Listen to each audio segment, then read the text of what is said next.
Good afternoon, everyone, and welcome to the second office hours webinar being offered through the Bioenergy Technologies office. My name is Shannon, and today we're going to be discussing the 2016 BioenergizeME Infographic Challenge. And we're really excited to have this going on again this year, and we want to be able to prime our participants with the tools that they're going to need in order to be successful with this challenge. So I'm going to be providing a brief overview of the challenge purpose and structure, and then I'm going to outline the various resources that are available to interested participants. Okay, so just going over a brief agenda. So again, I'm going to be detailing the challenge specifics and then moving on to research and infographic resources, and then on to awards as well as the educator toolbox. And then at the end, we'll leave it open to questions. So as a note, if you do have any questions that come up during this process, please feel free to utilize the text box on the right-hand side of the screen, and we'll try to address all questions at the end. But if we do run out of time, please feel free to email us at bioenergizeme@ee.doe.gov. Okay. In addition to this, if you're interested in viewing or sharing this or any of our past webinars, the recordings can be located off of the Bioenergy Technologies Office main web page. It's nested right under the events. Okay. And it usually takes us about a week or so after the live event before they can become available. So check back soon for this one. Okay. So let's get into the purpose of the challenge as well as the general structure. So bioenergy is becoming increasingly important in today's energy economy. With that, education is going to become fundamental in fostering energy literacy within the next generation of consumers and potential STEM leaders. So ultimately, it's important for students to understand what bioenergy is and the realistic outlooks of what it could do. Along with this, bioenergy is actually really relevant to a lot of fundamental concepts within the life, physical, and even social sciences. From energy transfer, nutrient cycling, macromolecules, and photosynthesis, there are a lot of practical applications for bioenergy in the classroom. And its multidisciplinary nature also allows for the integration of multiple concepts, so students can really see how these core principles can be related to a relevant real-world topic. So with that, we really wanted to develop an engaging venue for students to learn more about bioenergy through self-directed discovery, but also built with the flexibility to adapt to multiple subjects and a variety of classroom settings. And it's also a great opportunity for students to develop their research, teamwork, and communication skills while showcasing their talent and creativity. So the basic structure of the challenge begins with students researching a topic in bioenergy from a chosen prompt, and then designing an engaging infographic.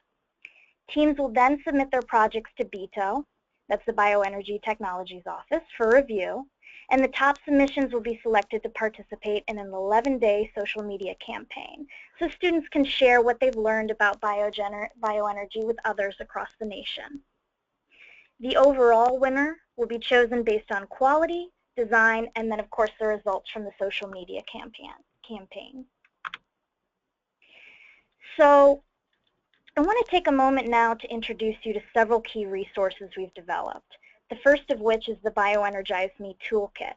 You can consider this document your one-stop shop for everything related to the challenge. You can use it to reference for challenge details and rules, research topics and prompts, research and infographic resources, the infographic rubric, review and judging, and award details.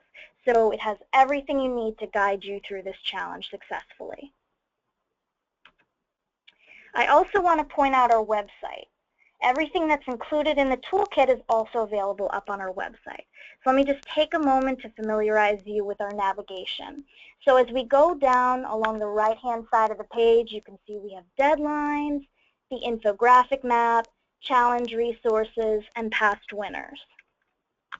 In the middle of the screen, you're going to see these navigation tools that mirror what is in the toolkit as long as what I'm going to be discussing today. So I just wanted to give you an idea of what our website looks like. Okay. So let's go through the challenge structure in a little bit more detail through each stage. Okay. So again, task 1 involves students researching a prompt from the list found in the annual update. And I'll be talking about the annual update a little bit later on. Students will then create an infographic to communicate their research. Advisors then use the rubric to review those infographics and then submit them to the website. At this point, we do have an optional task that we highly encourage advisors to do, and I'll discuss this again in a little bit more detail. But we definitely want to encourage the advisors to read over those infographics and possibly return them to students if they need any kind of modification.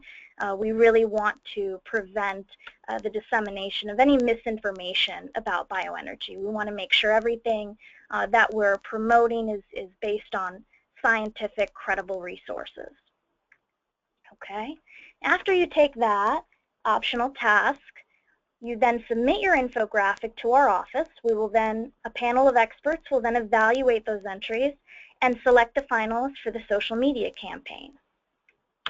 Those that are selected will develop and execute their social media strategies during that 11-day period. And then finally, the overall winner will be selected based on content, design, and then of course the results from the social media campaign.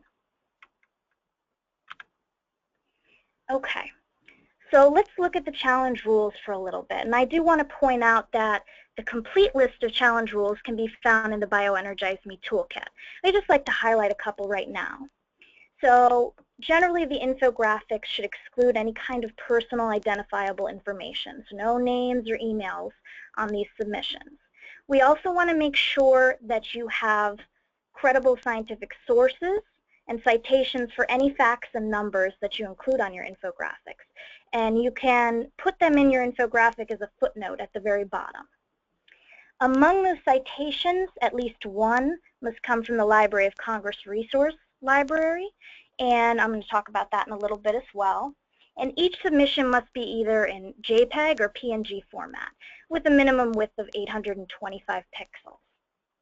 I think this is also a good time to also point out that in terms of eligibility, you don't necessarily need to come from a traditional education setting. You can also do online high school learning, an after-school club, or some type of other activity in which you have an advisor that can guide you through this process. And if you have any questions about that, please feel free to reach out to us via email. Okay, so let's move on to the timeline. So registration is open now. You can go ahead and register for this challenge, and registering early helps us a lot in planning, especially for the social media campaign. Registration will close February 4th, 2016 at 5 p.m. Central Time. Infographic submissions will then be due March 4th, 2016 at 5 p.m. Central Time. And then, lastly, the social media campaign will take place between April 11th and the 22nd of 2016. Okay. So let's shift gears a little bit and get into the research process. As I mentioned, students will be selecting from one prompt from one of 4 topic areas. Again, the topic areas allow for a lot of diversity in terms of student choice, but the prompts found within the topic areas will help them focus their infographic on one concept within their area of interest. And details regarding these prompts can be found in our annual update document, shown there towards the left. Okay, so again, students will select a prompt from one of the 4 research topic areas. And those include topic area 1, bioenergy history. So this is a great opportunity to see what are the historic and trends in bioenergy and how has it changed over time. Workforce and education. Students who choose this prompt will be exposed to career choices in the cutting-edge STEM disciplines. Topic Area 3, Science and Technology, where students have the opportunity to understand the complexities that are involved in modern scientific and technological challenges. And then lastly, the environmental impacts of bioenergy. So how can we utilize bioenergy to mitigate global climate change? Okay, so those are very diverse topics, and again, students can choose what options appeal to them. Okay, so let's dive into research resources. And the best place to start is the Library of Congress. Okay, they've done an incredible job of developing online guides and tools specifically for students participating in the BioenergizeME competition. There's a lot of information out there, and the Research Strategy Guide here will help students develop a process for identifying useful and fact-based information. This is a great resource for them to start. It's a great starting point. Okay. Their next stop can be the BioenergizeME Resource Library. And this is what I was mentioning before. You want to have at least one source from here. Okay? It grants access to scientifically credible publications that can be used as source documents for your infographic. And they've truly done a great job of making this information accessible to students. Okay.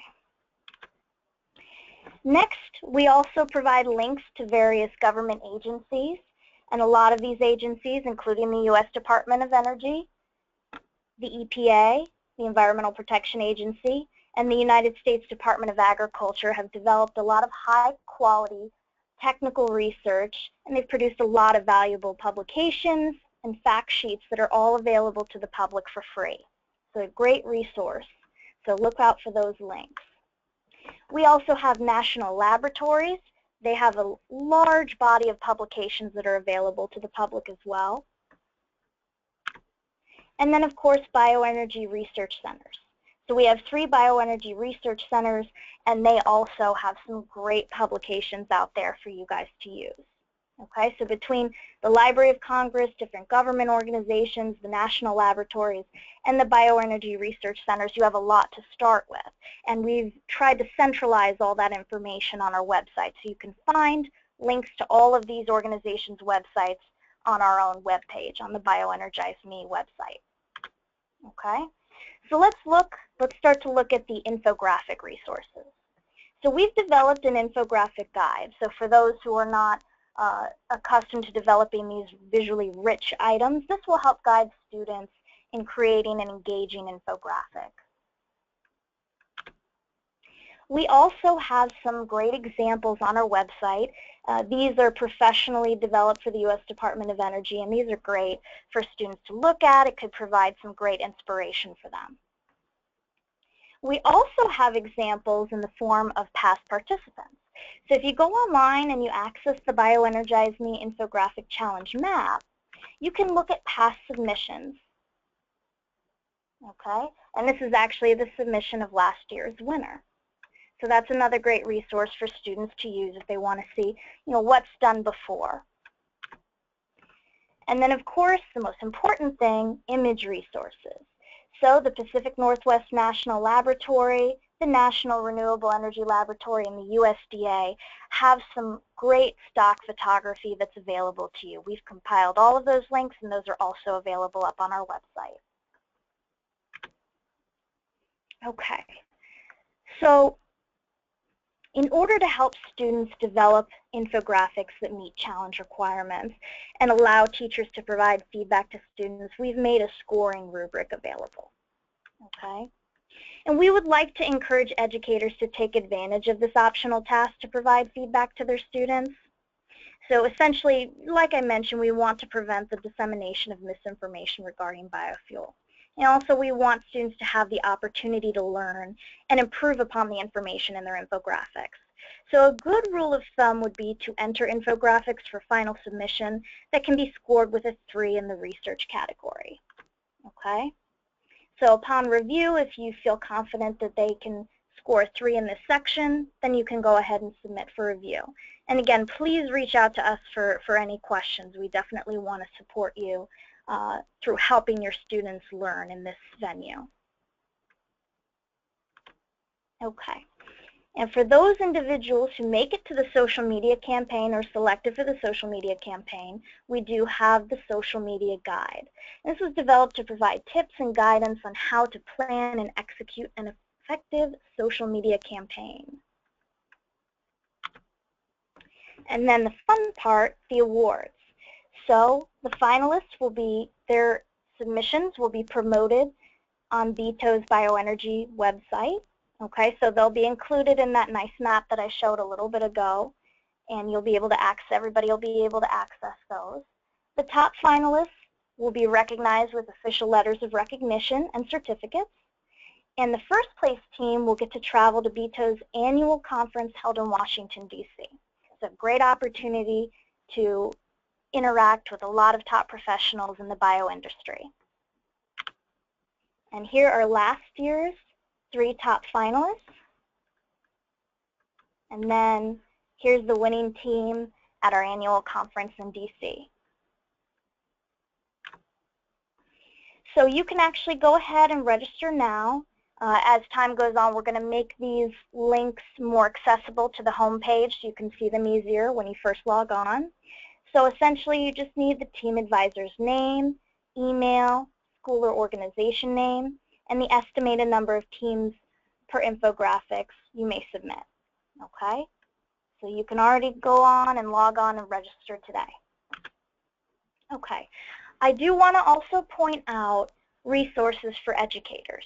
So if you intend to be an advisor in this venue, there are a lot of great resources on our website. The EERE Education Toolbox is among them. If you come over here, it'll take you to a place where you can get lesson plans. And there are a lot of great activities that you can use and incorporate into your classroom.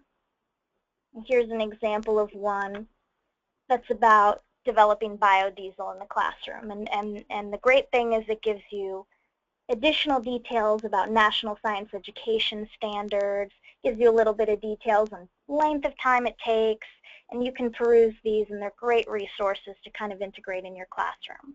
In addition to this, a lot of the websites that we highlighted, or a lot of the organizations that we highlighted before, the Great Lakes Bioenergy Research Center and even the USDA, also have great resources on their website for educators as well, trying to integrate bioenergy into the classroom.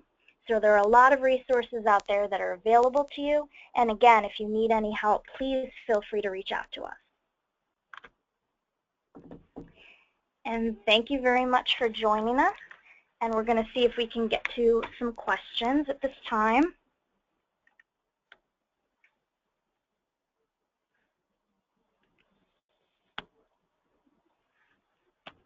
Okay, perfect. So one question is, what is the age group typically of students who've participated in the past? So this is geared towards high school age students. Great question. So high school age students 9 through 12.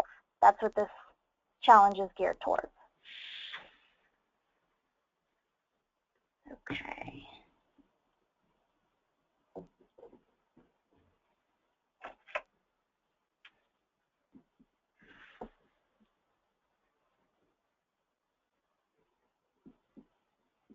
Okay. Another question is there a limit to the number of members that can be on the team? And yes, student teams should be made of 2 to 6 students. That's typically the range that we're looking for.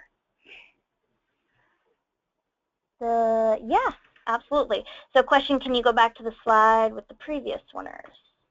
Go back. There we go. Do you want to see the infographics or let me see if I can go back. Is there a way to exit out of this? Yeah, oh, thanks. There we go. So yeah, those are the 3 previous finalists from last year.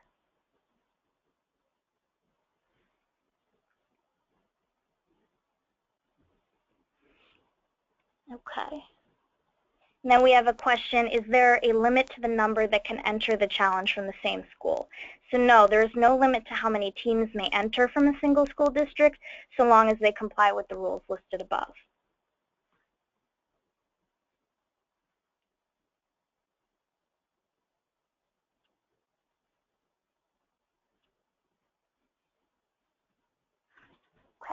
Any more questions?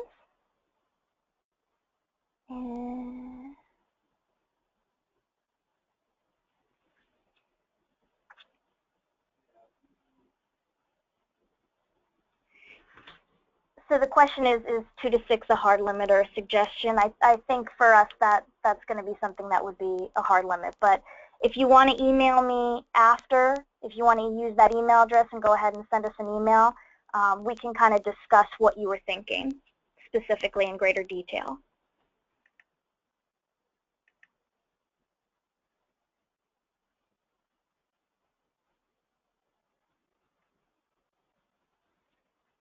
Okay, so we had someone answer the question. We can only bring the limit to the amount of individuals that you can bring to the conference is actually 6. So that's why we cap it at 6. You know, just in terms of logistics and paying for travel. So we typically cap it at 6.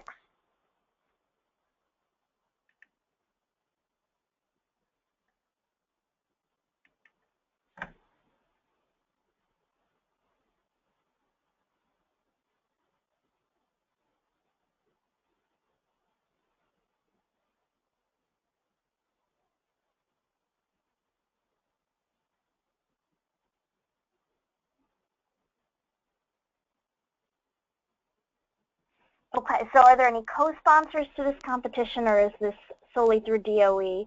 This is solely through DOE for now. For this is developed through the Bioenergy Technologies Office.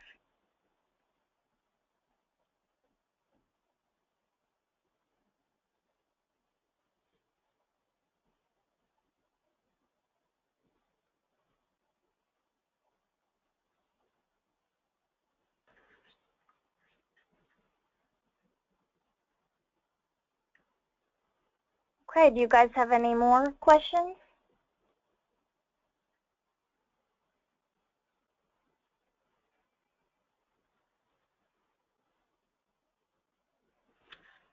Okay, so a good question was asked. Other than the webinars, what other strategies do you use to do outreach for this competition? So outside of the webinars, we do have an educators listserv that we've compiled. That's a good resource for us to reach out to. We are partnering with national organizations that develop lesson plans for teachers. That's been another initiative that we've been working on. And we're still in development with outreach, so we're continually trying to develop newer and stronger outreach abilities that are more targeted and some that are widespread.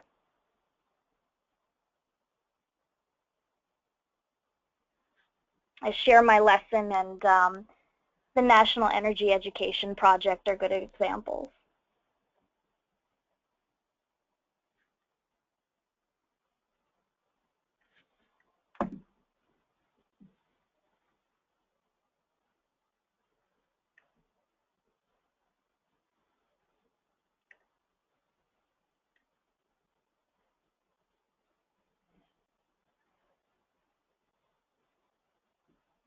The overall winner was #1, where it says the cellulosic ethanol. That was the grand prize winner, the one that's over to the left.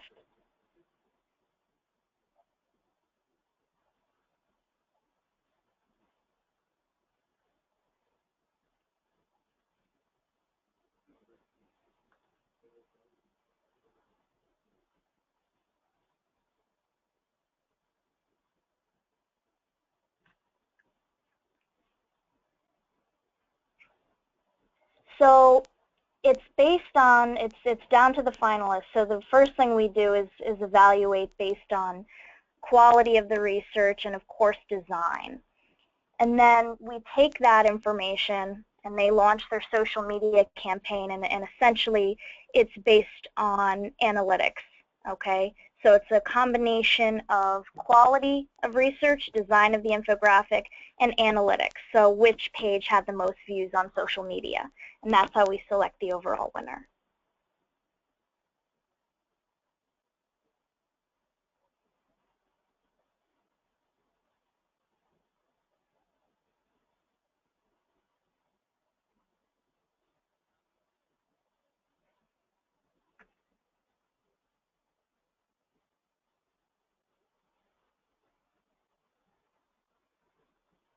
Okay, sorry. So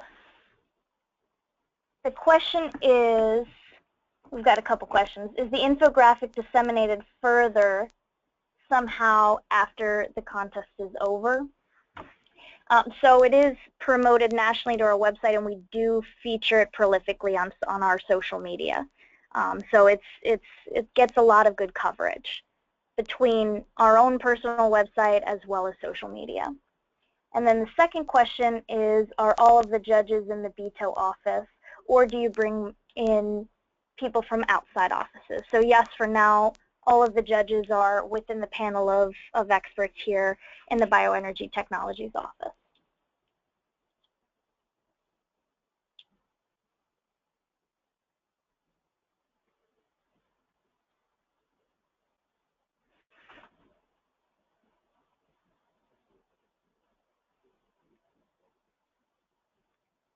Well, do you guys have any other questions?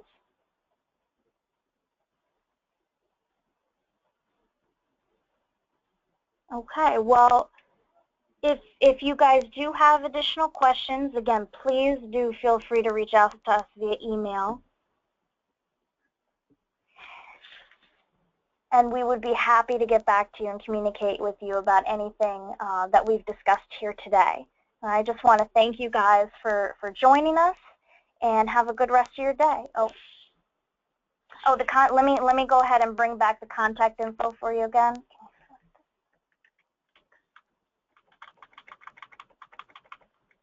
Ah, why is it going that way? Is there a way to put it to the send slide? Okay.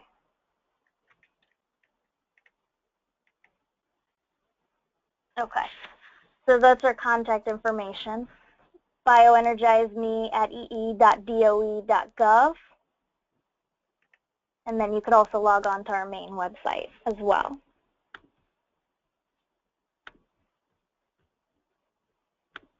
Okay, which is bioenergy.energy.gov.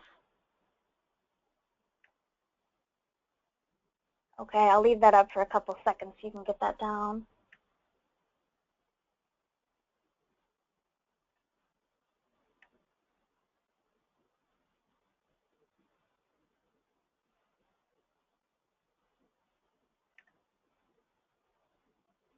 Okay. Well, again, thank you guys very much for joining me.